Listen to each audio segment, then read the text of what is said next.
안녕하세요. 구루잠입니다. 네, 이번 시간은 2020년 2회 기출보건문제 같이 공부해 보겠습니다. 네, 1번입니다. 부처의 집단 직업상담 3단계. 출제 빈도가 아주 높은 문제죠. 별 5개 빈도고요. 부처 탐전행이었습니다. 탐전행, 탐색, 전환, 행동. 탐색 단계는 상담 초기 단계라고 생각하시면 됩니다. 그래서 이거는 집단 직업 상담이잖아요. 그러니까 집단원들이 서로 자기 개방을 하고 또 자신의 흥미, 적성에 대해서 탐색하는 단계, 초기 단계, 전환 단계는 중기라고 볼 수 있습니다. 전환하면 가치관의 전환을 떠올리시면 됩니다. 그래서 내담자들이 자신의 일과 삶의 가치에 대해서 조사를 하고 또 집단원들한테 피드백을 받게 되죠. 이런 과정을 통해서 내담자는 자신의 가치를 명료화하게 된다. 다음 행동 단계, 상담 말기 단계입니다. 목표를 설정하고 목표 달성을 위해서 정보 수집을 한다. 직업 목표가 되겠죠. 정보 수집을 하고 직업 의사결정 등을 실행하게 되는 단계. 그래서 부처 탐전행. 실존주의 상담자들이 내담자의 궁극적 관심사와 관련하여 중요하게 생각하는 주제 3가지, 네, 4가지까지 정리하시면 되겠고요. 네, 요 문제 우리가 앞에서 또 공부를 했었는데 실존주의 상담 맥락에서 같이 정리를 하시는 게 좋습니다. 이제 무조건 암기하지 마시고 실존주의에 대해서 그 맥락 안에서 정리를 하면 되겠고요. 자세한 내용은 제가 더보기란에 영상을 연결해 놓을 테니까요. 그 영상 보시고 정리가 안 되신 분들은 그 영상 보시고 정리를 해주시고요. 여기서는 정답 작성 중심으로 정리해 보겠습니다. 실존의 죽자는 의미는 진실이다. 죽자의 진실이죠. 그래서 죽음과 비존재. 우리는 죽음을 피할 수 없습니다. 삶의 유한성에 대한 자각이고요. 자유와 책임. 우리는 삶의 방향을 결정할 자유가 있고 또 그에 따른 책임을 진다. 동전의 양면과 같은 것이죠. 주요 관심사입니다. 그리고 삶의 의미성. 우리 인간은 삶의 목적과 의미를 찾고자 노력한다. 진실성. 인간은 자신의 실존을 획득하고자 진실성 있는 노력을 한다. 라고 했습니다. 그래서 실존의 죽자는 의미는 진실. 출제 빈도 별 4개니까요. 잘 정리를 하시고 암기하시면 되겠습니다. 의사교류 분석 상담 기법에서 주장하는 역동적 자아 상태 3가지를 쓰시오. 이거는 출제 빈도는 별 2개인데요. 근데 교류 분석에서 이거는 이제 기본이 되는 개념이기 때문에 잘 정리해 두시면 되겠습니다. 교류 분석 PAC, P는 parent, 그래서 부모자고요.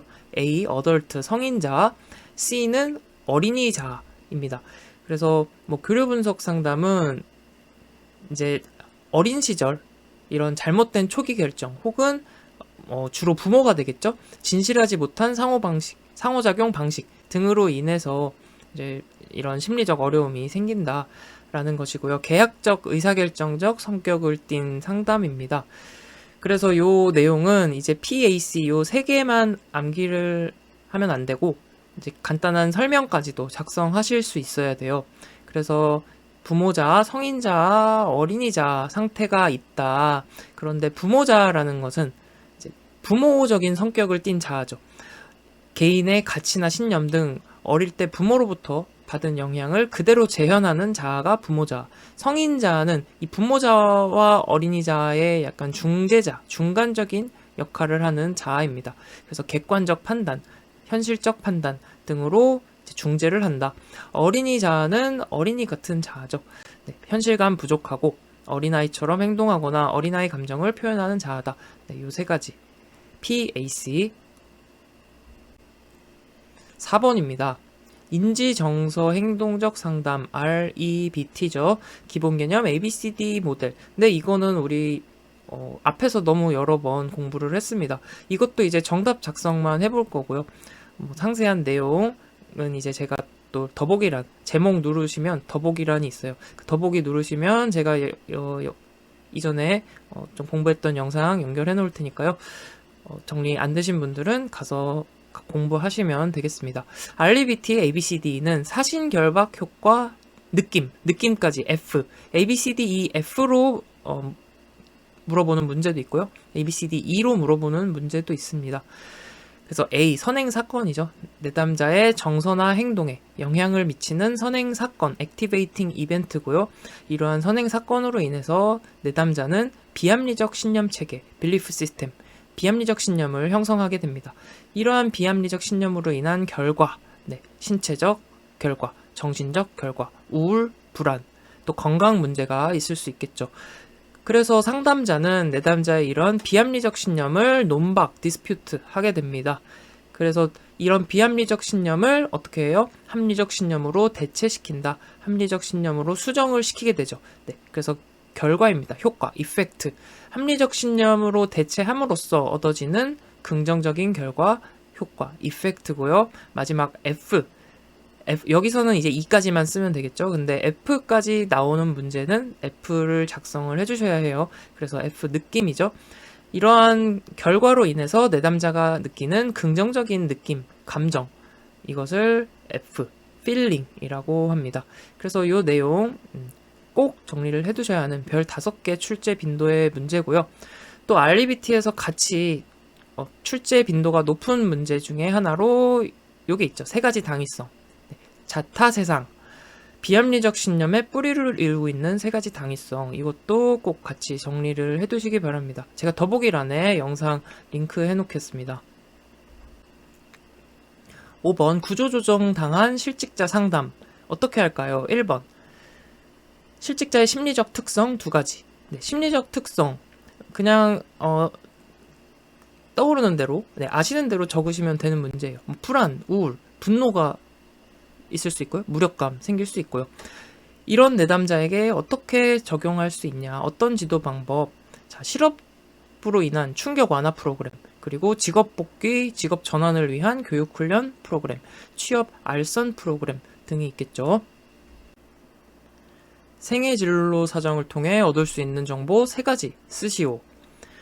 생애 진로 사정을 통해 얻을 수 있는 정보, 객관적 유가를 얻을 수 있습니다. 객관적 유가. 그래서 내담자에 관한 객관적 사실 알 수 있고요. 그리고 내담자의 유능성에 대한 자기평가 정보, 그리고 상담자의 평가 정보를 알 수 있습니다. 가치관이죠. 내담자의 가치관, 자기인식을 알 수 있다.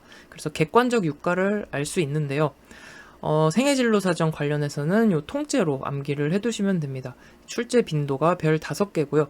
요거를 한꺼번에 같이 암기를 해두세요. 우리의 생애는 생애진로 사정입니다. 생애는 진전을 강요한다. 진전 강요하면 생애진로 사정의 구조죠. 구조 4가지. 진로 사정, 전형적인 하루, 강점과 장애, 그리고 요약이죠. 그리고 객관적 유가도 알 수 있다. 우리가 방금 정리한 알 수 있는 정보 3가지고요. 객관적 유가. 그리고 여가직업 교육하면은 요 진전 강요 생애진로 사정 구조라고 했죠. 그 중에 진로 사정의 3가지 부분이 출제가 됩니다. 그래서 여가직업 교육, 여가활동, 직업 경험, 교육이나 훈련 과정에서의 문제들, 이런 것들이 진로 사정의 3가지 부분입니다. 그래서 요거를 통째로 암기를 하시고요.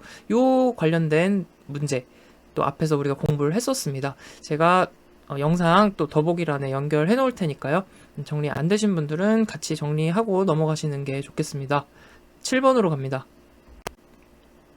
직업 적응 이론에서는 개인이 환경과 상호작용하는 특성을 4가지 성격 유형 요소를 가정한다 라고 했어요. 그래서 이 4가지 성격 유형 요소 쓰고 간략히 설명하시오. 직업 적응 이론에서 출제 빈도가 높은 부분이죠. 별 4개 출제 빈도입니다. 자, 직업 적응 이론은 직업을 선택하는 것이 아니라 직업을 적응하는 것에 초점을 두고 있죠. 직업 선택이 아닌 직업 적응에 초점을 둔 이론이다. 그래서 직업 적응에 대해서 조화의 개념으로 설명한 이론입니다. 조화가 뭐였죠? 내가 있고, 그리고 어때요? 환경이 있죠. 개인이 있고 환경이 있는데 개인에게도 직업에 대해서 요구하는 요구사항이 있고요. 환경 역시 개인에게 요구하는 요건들이 있습니다. 이 서로의 요건이 서로 다 충족이 되었을 때 이것을 조화의 상태라고 하고요. 둘 중 어느 하나라도 충족되지 않았을 때는 부조화라는 개념으로 설명을 하고 있죠. 그래서 4가지 성격 유형 요소. 바로 정답 작성을 해보면 민혁 리지죠. 민혁이 성격 질이다. 민혁 리지. 그래서 민첩성, 역량, 리듬, 지구력이다. 그래서 요것에 대한 이제 상세한 내용 역시 앞에서 공부한 내용을 제가 연결을 해 놓을 테니까요. 내용 이해가 이제 안 되신 분들은 이해하시고 암기하시면 되겠습니다. 민첩성은 반응 속도와 관련되죠. 그래서 속도 중시한다. 역량, 페이스라고 했습니다. 속도, 평균 활동 수준을 의미한다. 페이스가 빠르다, 페이스가 느리다 라고 하죠. 리듬, 과제를 해나가는 속도의 규칙성, 패턴을 의미하고요. 지구력은 얼마나 오래 지속하는지, 지속되는 기간이다. 민혁이 성격 질이다. 집단에서 표본 추출 방법, 확률 표집과 비확률 표집이 있습니다. 확률 표집 방법 3가지를 쓰고 각각에 대해 설명하시오. 네, 확률 표집 방법은 필기 시험에서는 출제가 그렇게 많이 되는 편은 아니었어요. 네, 거의 안 됐죠. 별로 안 되는 편이었는데 실기 시험에서는 출제 빈도가 꽤 높은 편이었다. 그래서 별 5개 출제 빈도였고요. 자, 표본을 추출하는 방법, 샘플링 하는 거죠. 샘플링 방법 중에 이제 확률 표집이라는 것은 내가 뽑힐 확률이 모두 동일한 거예요. 그러니까 구성원들이 표본으로 뽑힐 확률이 모두 똑같은 경우, 그 경우를 이제 확률 표집이라고 합니다. 그래서 확률 표집에는 단군 층계다. 확률 표집, 단군 층계다. 단순 무선 표집, 군집 표집, 층화, 체계적 표집이 있다. 그래서 랜덤 샘플링이 단순 무선 표집이죠. 네, 무작위로 표집하는 게 단순 무선 표집입니다. 군집 표집은 집단을 통째로 표본으로 샘플링 하는 거죠. 그래서 예를 들어서 100개 초등학교에서 2,000명 정도 샘플링을 해야 한다. 그러면 이제 학교당 20명씩 추출을 해야 되는데, 그거를 이제 각 학교당 1학년 일반 학생을 한 학급씩 1학년 일반 학생을 통째로 표본을 추출하는 거예요. 그래서 서희초등학교 1학년 일반, 태평초등학교 1학년 일반, 이런 식으로 100개 학교를 표집을 하면 2,000명이 되겠죠. 네, 이렇게 군집, 통째로 추출을 할 수 있으려면 어떻게 해야 돼요? 이 각 학급이 서로 동질적인 집단이어야 통째로 추출할 수가 있겠죠. 다음 층화 표집. 층화 표집은 계층화하다라고 해서 층화 표집입니다. 이제 각 집단이 이질적이기 때문에 계층화해서 표집을 하는 거예요. 예를 들어서 설문조사를 한다. 뭐 대표적으로 우리 선거할 때 출구조사를 하죠. 출구조사. 각각의 집단에서, 각각의 층에서 얼마나 표집할 것인가. 이거는 인구 비례로 하는 게 더 타당하겠죠. 서울은 인구가 많으니까 그만큼 표집을 더 많이 하게 되고, 제주도는 인구가 적기 때문에 그것에 비례해서 이제 표본을 이제 표집하게 됩니다. 이것을 이제 층화 표집이라고 하고요. 체계적 표집. 체계적 표집이라는 것은 모집단의 구성 요소 목록에서 일정한 순서에 따라 매 n번째 요소를 추출한다라고 했어요. 예를 들어 10,000명 중에 1,000명을 표집을 해야 돼요. 그러면은 첫 번째만 그냥 랜덤으로 딱 뽑는 거예요. 그랬더니 2853이다. 그러면은 2853번. 그럼 끝자리가 3이죠. 1의 자리가 3인 번호를 모두 뽑으면 1,000명을 추출할 수가 있습니다. 네, 이렇게 일정한 순서에 따라 매 n번째 요소를 추출한다. 체계적 표집. 그래서 확률 표집은 단군 층계다. 끝. 직업심리검사의 신뢰도 추정 방법 3가지를 쓰고 설명하시오. 네, 신뢰도 추정 방법 출제 빈도 별 4개고요. 우리 앞에서도 정리를 몇 번 했던 내용입니다. 자, 신뢰도라는 것은 검사 결과가 얼마나 일관되게 나오는지를 의미하는 게 신뢰도죠. 반면에 타당도는 검사 결과가 얼마나 정확한지, 정확성을 의미하는 게 타당도입니다. 그래서 일관성을 나타내는 신뢰도, 반동검이 있다고 했어요. 반동검, 반분 신뢰도, 동형검사 신뢰도, 검사 재검사 신뢰도. 그래서 암기는 반동동, 동동간두 이렇게 암기하죠. 반동검, 반동동, 동동간두.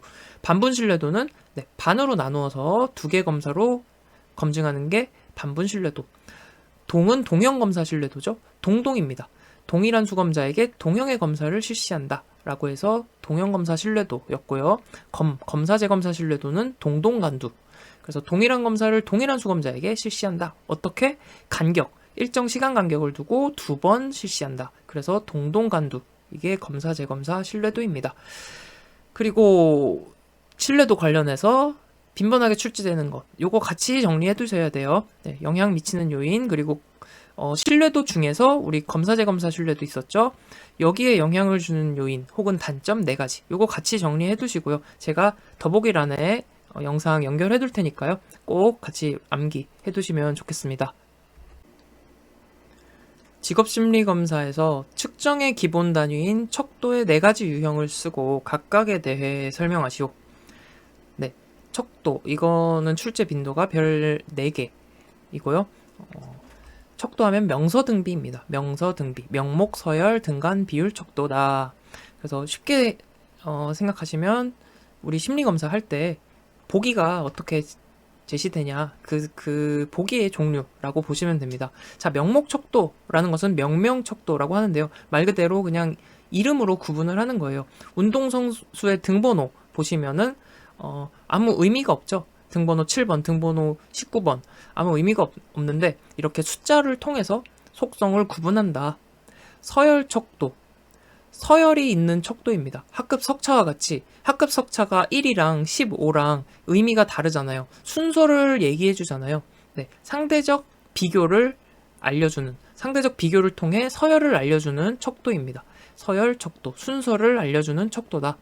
등간 척도라는 것은 서열에 더해서 간격이 포함되어 있어요. 간격 개념. 예를 들어 온도가 있죠. 온도는 어때요?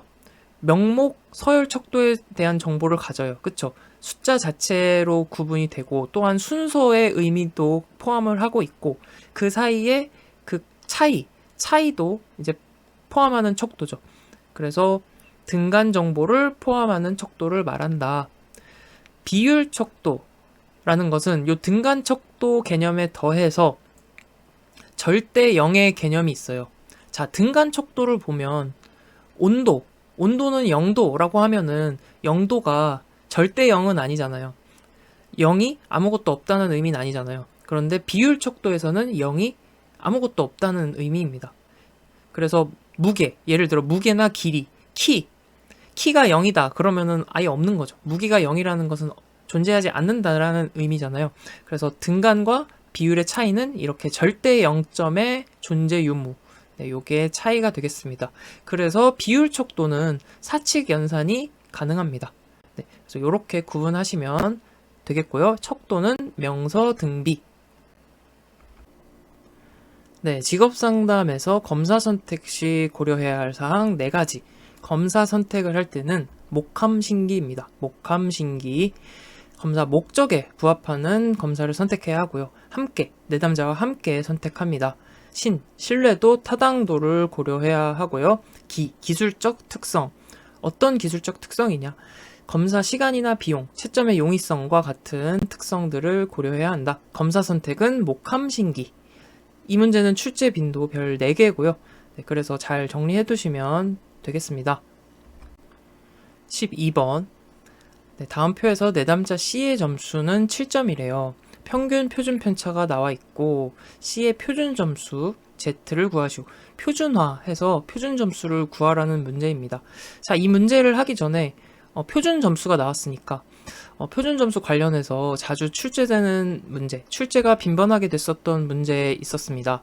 자, 집단 내 기준의 종류 3가지 쓰고 설명하시오. 집단 내 기준 하면 어떤 것들이 있었죠? 네, 백분위 점수, 표준 점수, 그리고 표준 등급. 표준 등급은 스테나인 척도라고도 하고요. 네, 우리 대학 수학능력시험 9등급제, 그게 표준 등급이죠. 네, 요 문제 별 5개니까 잘 정리해 두시고요. 이제 이 문제의 경우에는 이제 표준 점수를 구하는 문제, 출제 빈도가 그렇게 높지는 않습니다. 별 1개인데, 근데 이제 표준 점수의 의미를 보시면은 어떤 의미였죠? 표준 점수가? 네, 평균과 표준 편차를 이용해서 무엇을 설명해 주는 거예요? 평균으로부터의 거리를 설명해 주는 게 표준 점수다라고 했어요. 그래서 이거는 표준 점수 구하는 공식을 알고 있어야 하는데요. 네, 요거는 Z 점수 혹은 뭐 표준화 점수 구하는 공식입니다. 표준 편차분의 원점수 마이너스 평균. 네. 표준 점수 구하는 공식, 표준 편차분의 원점수 마이너스 평균인데, 자, 요거는 그냥 이제 암기하는 것보다 의미를 이해하시면 더 암기하기가 쉽습니다. 자, 분자를 보시면 원점수 x-x바죠? x는 원점수고 x바는 평균이에요. 자, 원점수에서 평균을 뺐다라는 거는 원점수가 평균에서 얼마나 떨어져 있는지를 의미하는 거죠. 평균으로부터 얼마나 떨어져 있는지, 평균으로부터의 거리를 의미하는 게 분자입니다. 그래서 이 평균으로부터의 거리를 표준 편차 시그마로 나눠줌으로써 표준화를 하는 거예요. 자, 표준 점수는 표준화된 점수니까 이렇게 이해하시면 됩니다. 분자는 평균으로부터의 거리. 그런데 이것을 표준 편차로 나눠줌으로써 표준화한 것이 표준 점수다. 그래서 이 공식에 대입을 해보면 C의 Z점수 보면은 표준 편차가 5.77 그리고 C 점수는 7점이고 평균은 10점이다. 그래서 요거를 계산하면 됩니다. 그래서 마이너스 0.5199 이렇게 나오기 때문에 셋째 자리에서 반올림해서 마이너스 0.52다. 한국 표준 직업 분류의 포괄적 업무에 대한 직업 분류 원칙. 자, 포괄적인 업무에 대해서는 직업 분류를 어떻게 적용해야 하냐. 업무 내에 직무가 여러 개가 있어요. 이럴 경우에 직업 분류 어떻게 하느냐라는 거죠. 이건 앞에서 이제 공부를 앞에서부터 해오신 분들은 이제 너무 익숙하신 내용입니다. 포괄적 주체생, 포괄적 주된 직능 생산 원칙이다. 그래서 주된 직무를 우선으로 고려해서 적용을 하고 이 원칙으로 적용이 안 되면 그 다음 최상급 직능 수준을 우선으로 고려를 한다. 그래도 적용이 안 된다. 어렵다라고 하면 생산 업무를 우선으로 고려해서 직업 분류를 한다라는 것이죠. 그래서 포괄적 주체생, 포괄적 주된 직능 생산 이렇게 암기를 하시고요. 그래서 주된 직무 우선 원칙이라는 것은 직무 내용상으로 가장 관련이 많은 것을 고려해서 그 항목으로 분류를 한다는 거죠. 그래서 예를 들어서 쓰시오라고 출제된 문제도 있어요. 그래서 예시까지도 정리해 두시면 좋습니다. 교육 진료를 겸하는 의대 교수는 여러 직무 내용들 중에 가장 관련이 많은 항목 분야로 분류를 한다. 이걸로 이제 분류가 안 되면 최상급 직능 수준을 우선으로 고려하게 됩니다. 그래서 가장 높은 수준의 직무 능력을 필요로 하는 일에 분류를 한다. 조리와 배달의 비중이 같으면 조리의 직능 수준이 높기 때문에 조리사로 분류한다. 이걸로도 분류가 안 된다라고 하면 생산 업무를 우선으로 고려하게 됩니다. 그래서 생산 공급이 같이 이루어지면 생산 우선으로 직업 분류를 한다라는 거죠. 제빵사가 빵을 생산해서 판매도 해요. 그런 경우에는 판매원이 아니라 제빵사로 분류해야 한다. 생산 업무를 우선 고려해야 하기 때문에. 그래서 포괄적 주체생 이렇게 암기를 하시고요. 다음 요것과 관련해서 세트 문제 있죠. 다수직업 종사자 직업결정 원칙. 요것도 출제 빈도가 높기 때문에 둘 다 별 5개 문제예요. 그래서 요것도 더보기란에 제가 이전에 공부했던 내용 연결해 놓을 테니까요. 정리 안 되신 분들 꼭 정리하고 넘어가시면 좋겠습니다. 14번 한국표준산업분류에서 산업분류의 정의를 쓰시오. 출제 빈도 별 5개. 그래서 산업분류는 생수유유죠. 생수유유. 생산 단위가 수행하는 활동을 유사성에 따라 유형화한 것. 다시 산업분류는 생수유유. 생산 단위가 수행하는 활동을 유사성에 따라 유형화한 것이 산업분류다. 그런데 이것만 정리하는 것보다 같이 정리를 하는 게 좋습니다. 산업, 산업활동, 산업활동의 범위, 산업분류까지 이렇게 세트로 정리를 하시면 더 좋겠죠. 요게 이제 출제 빈도 별 5개의 내용들입니다. 자, 산업하면 유산생이에요. 유산생. 그래서 유사한 성질을 갖는 산업활동에 종사하는 생산 단위의 집합. 산업의 정의. 유사한 산업활동에 종사하는 생산 단위의 집합이다. 산업활동의 정의는 자생활이죠. 자생활. 그래서 자원을 투입해서 생산 혹은 서비스를 제공하는 활동 과정, 1년의 활동 과정이다. 자원 투입해서 생산하는 1년의 활동 과정, 산업활동, 자생활. 다음 산업활동 범위는 영비가예요. 그래서 영비는 포함되고 가는 제외됩니다. 영비, 영리적, 비영리적 활동은 산업활동이고요. 가정 내 가사활동은 산업활동에 포함되지 않는다. 산업분류 방금 했죠. 생수유유다. 네, 이렇게 다 정리를 해두시는 게 좋겠습니다. 그리고 세 가지 분류 기준도 있어요. 산업 분류에서는 세 가지 분류 기준도 출제 빈도가 빈번한 편이기 때문에 같이 정리해 두세요. 제가 더보기란에 링크 연결해 놓겠습니다. 꼭 같이 정리해 두시면 좋겠고요. 다음 문제로 갑니다. 고용 정보를 미시 정보, 거시 정보로 나누어서 각각 2개씩 쓰시오. 네, 이 문제는 출제 빈도는 이제 별 3개고요. 그런데 이전에 이제 출제가 됐었고 2020년 2회 이후로는 24년 1회까지는 출제되지는 않았어요. 그래서 먼저 미시 정보를 보면 미시, 거시 이제 의미상으로 대충 맥락이 오죠. 느낌이 오죠. 그래서 미시 정보는 개별적, 구체적 정보다. 그리고 특정 목적을 갖고 있는 정보예요. 그래서 제한적 범위를 갖는 정보가 미시 정보. 거시 정보는 포괄적인 정보, 포괄적 범위죠. 그래서 객관적 기준, 정보로서 기한이 길다. 암기는 미시, 임금 훈련에서 구하자. 거시 정보는 노인 실업이다. 네, 그래서 미시 정보 보면 구인 구직 정보, 자격 정보, 훈련 정보, 임금 정보, 네, 요런 고용 정보를 미시 정보, 개별적 구체적 정보죠. 거시 정보는 네, 거시적인 고용 동향이죠. 노동시장 동향, 인력 수급 현황, 실업률 이런 포괄적인 정보가 거시 정보에 해당하는 내용입니다. 미시 임금 훈련에서 구하자. 거시 노인 실업. 내부 노동시장 이론, 이중 노동시장 이론, 인적 자본론에 대해 각각 설명하시오. 네, 각각 2점, 2점, 2점씩 해서 6점짜리 문제로 출제가 되었습니다. 출제 빈도는 별 2개고요. 자, 먼저 내부 노동시장 이론. 노동시장의 기능이 내부, 기업 내부로 옮겨졌다라는 거죠. 그래서 기업 내 규칙이나 관리가 노동시장의 기능을 대신한다. 노동시장의 기능이 옮겨진 것이다. 네. 그래서 내부 노동시장에서는 보통 이제 경쟁 노동시장에서는 어떤 것이 동기부여의 요소가 되죠? 노동자들에게? 네, 임금이 되죠. 그래서 임금을 더 많이 주는 곳으로 이직을 하게 되는 것이 경쟁 노동시장인데 내부 노동시장은 이런 경쟁이 없잖아요. 그래서 어떻게 되죠? 어떤 게 이제 동기부여 요소가 되죠? 네, 임금이 아니라 승진제도가 내부 노동시장에서는 이러한 노동자들의 동기를 부여해주는 요인이 된다. 이중 노동시장 이론은 제1차 노동시장, 제2차 노동시장 서로 분리되어 있다라는 거죠. 완전히 분단되어 있다, 단절되어 있다라는 겁니다. 그래서 이렇게 구분이 돼서 두 시장은 서로 독립적이다. 임금과 고용구조의 차이가 있다. 제1차 노동시장은 고임금, 이직이 별로 없고 처우가 좋은 노동시장이라고 보면은 2차 노동시장은 굉장히 열악하고 처우가 안 좋고 그래서 이직이 빈번하다. 인적 자본 이론. 노동자들 간에 서로 다른 생산성을 보이는 이유를 밝힙니다.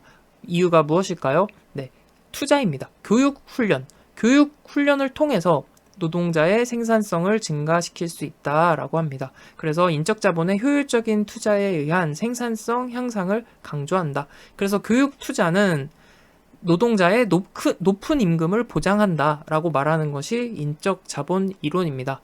네, 이렇게 간단하게 이렇게 한 줄 정도로 정리하시면 되는 문제입니다. 다음 17번 네, 또 계산 문제가 나왔습니다. 자, 노동수요의 임금 탄력성, 노동수요 탄력성 관련 문제죠. 그래서 노동수요 탄력성에서는 이러한 계산 문제가 나오고요. 공식 쓰는 문제가 나오죠. 당연히 계산 문제를 해결하려면 공식을 알아야겠고요. 그리고 자주 나오는 문제가 노동수요 탄력성에 영향을 주는 요인, 힉스 마샬의 법칙이죠. 네, 요거는 잘 꼭 이제 정리를 해두셔야 하는 내용입니다. 그래서 그 노동수요 탄력성 영향을 주는 요인과 관련된 내용은 제가 더보기란에 이제 연결을 해둘 테니까요. 노동수요 탄력성의 자세한 개념이랑 이 힉스 마샬 법칙 정리가 필요하신 분들은 꼭 가셔서 정리하시기 바랍니다. 그러면 문제로 돌아와서 자, 임금이 7,000원에서 8,000원으로 인상이 된대요. 임금이 인상되면 어떻게 돼요? 노동 수요는 감소하겠죠. 그래서 각 기업의 노동 수요의 임금 탄력성을 구하시오. 자, 먼저 A 기업의 노동 수요 탄력성을 구해 보겠습니다. 노동 수요 탄력성 공식. 네. 자, 임금이 변화함에 따라 노동 수요량이 얼마나 변하는지를 보는 것이 노동 수요 탄력성이죠. 임금의 변화에 따른 노동 수요량의 변화. 그래서 여기 변화율이라는 걸 주목해 주세요. 임금의 변화율. 그래서 7,000원에서 8,000원으로 인상이 됐으니까 원래는 7,000원이었는데 8,000원으로 얼만큼 변화했어요? 1,000원만큼 변화했습니다. 이게 임금의 변화율이죠. 다음 노동 수요량의 변화율. 자, 7,000원에서 8,000원으로 변했을 때 노동 수요량은 원래 20이었죠. 원래 20만큼 필요로 했는데 임금이 8,000원이 되면서 19로 줄었어요. 얼만큼 변했죠? 1만큼 변했습니다. 네, 그래서 이렇게 식이 나오는 거죠. 요걸 계산하면 자, 안에 거 곱한 게 분모고요. 안에 거끼리 곱한 게 분모고 바깥에 거끼리 곱한 게 분자다. 그래서 20 곱하기 1000 하면 분모는 2만이고요. 1 곱하기 7000 하면 7000이다. 요걸 계산하면 0.35. A기업은 노동 수요 탄력성이 0.35. 자, B기업 수요 탄력성 똑같이 계산을 합니다. 임금의 변화율 분의 노동 수요량의 변화율. 자, 7,000원에서 8,000원으로 변했어요. 그래서 원래는 7,000원이었는데 얼만큼 변했다? 1,000만큼 변했다. 그래서 7,000분의 1,000이 임금의 변화율.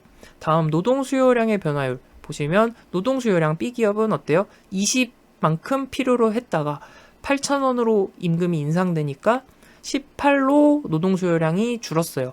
원래는 20만큼 필요로 했는데 2만큼 줄었죠? 그래서 2만큼 변했다. 요거 계산하면 안에 것끼리 곱한 게 분모다. 그래서 20 곱하기 1000 하면 2만. 바깥에 것끼리 곱한 게 분자다. 2 곱하기 7000에서 14,000. 계산하면은 0.7. 네, 그래서 A기업, B기업의 노동 수요 탄력성 계산됐습니다.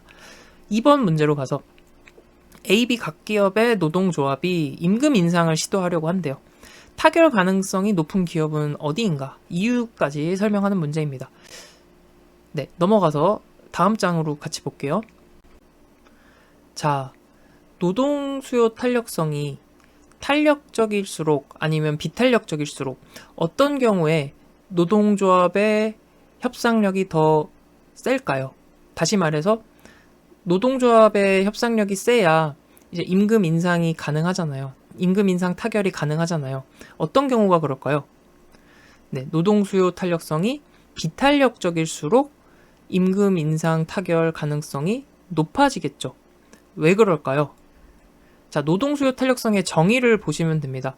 자, 노동 수요 탄력성이라는 것은 임금이 변함에 따라 노동 수요량이 얼마나 변하는지를 보는 거잖아요. 그러니까 임금이 변하더라도 노동 수요량이 변화가 없으면, 즉 비탄력적이면 어때요?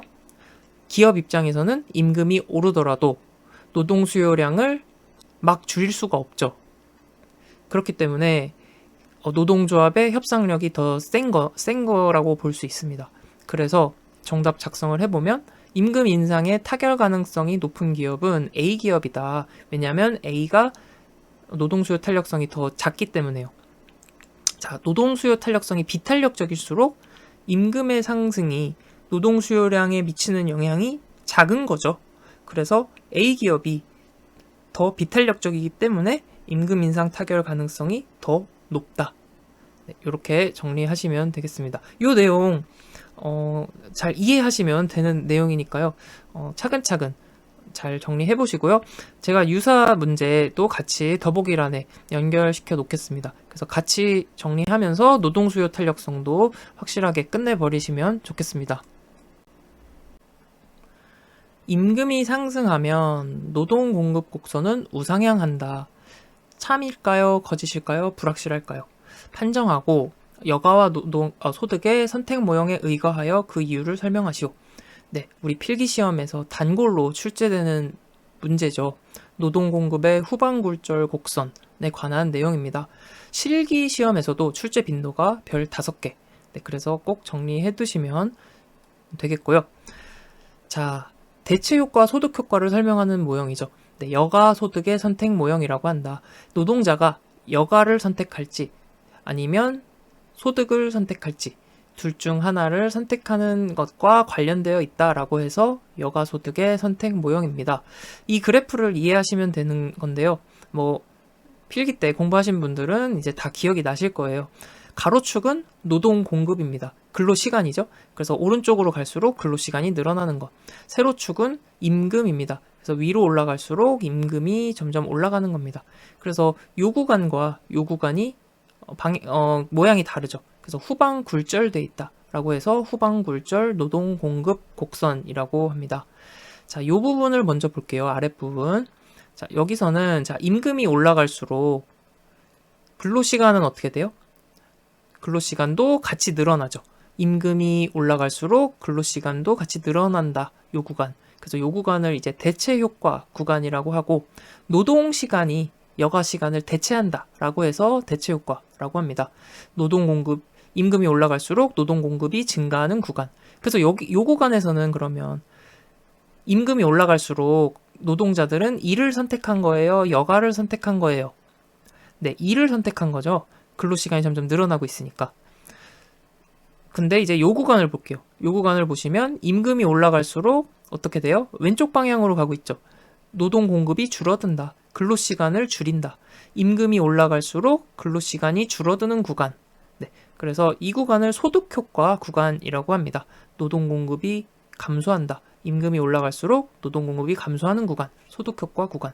그래서 자, 노동 공급 곡선이 이제 우상향한다는 말은 요 구간, 대체효과 구간에서만 맞는 말이에요. 네, 일을 선택할 경우, 노동자들이 일을 선택할 경우에만 해당되는 말이고, 여기서는 노동자들이 뭐예요? 여가를 선택했죠. 그렇기 때문에 여기는 해당되지 않는 말입니다. 그래서 불확실하다라고 하는 것이 맞습니다. 자, 여기 한번 다시 정리를 해보면, 여가가 정상제인 경우, 정상제라는 것은 소득이 늘어날수록 수요가 증가하는 재화를 정상제라고 해요. 네, 그래서 여기서는 요 구간, 대체효과 구간에서는 여가가 정상제인가요? 열등제인가요? 여기서는 소득이 증가할수록 일을 더 선호하잖아요. 그러니까 일하는 것, 근로가 정상제가 되고 여가는 열등제가 되겠죠. 요 구간에서는 어떻게 돼요? 요 구간에서는 소득이 올라갈수록, 임금이 올라갈수록 뭘 선택해요? 여가를 선택하죠. 그러니까 이 구간에선 여가가 정상제, 반면에 근로하는 거, 일하는 게 열등제가 되겠죠. 네, 이렇게 이해를 하면 되는 내용입니다. 그래서 여가가 정상제면 어때요? 후방굴절 곡선의 형태를 띈다. 그런데 여가가 열등제인 경우는 이 구간이죠. 네, 계속 우상향하는 형태를 띈다. 그래서 이 내용을 잘 이해하시면 정답을 작성하실 수 있겠습니다. 그래서 불확실하다라고 했죠. 여가가 정상제면, 여가가 정상제라는 것은 소득이 증가함에 따라 여가의 수요가 늘어나는 거죠. 요 구간입니다. 소득효과 구간. 요 구간에서는 노동공급 곡선이 후방굴절 형태를 띈다. 하지만 여가가 열등제인 경우, 네, 일을 선택하는 경우죠. 요 구간입니다. 요 구간은 소득 증가에 따라 노동 공급이 증가하니까, 네, 여가의 선택은 줄어들고 노동 공급이 증가하기 때문에 노동 공급 곡선은 우상향을 띠게 된다. 그래서 이게 노동자가 여가를 선택하는지 아니면 근로를 선택하는지에 따라서 달라지기 때문에 불확실하다라는 거죠. 네, 이렇게 정리하시면 되겠습니다. 여기까지 해서 2020년 2회 실기 기출보건문제까지 정리를 해봤고요. 네, 오늘도 네, 또 여러 가지 또 중요한 내용들 많이 나왔습니다. 그래서 꼭 복습을 해보시고요. 잘 정리하셔서 마무리하시면 좋겠습니다. 오늘도 같이 공부할 수 있어서 정말 감사드립니다. 다음 영상으로 다시 돌아오겠습니다.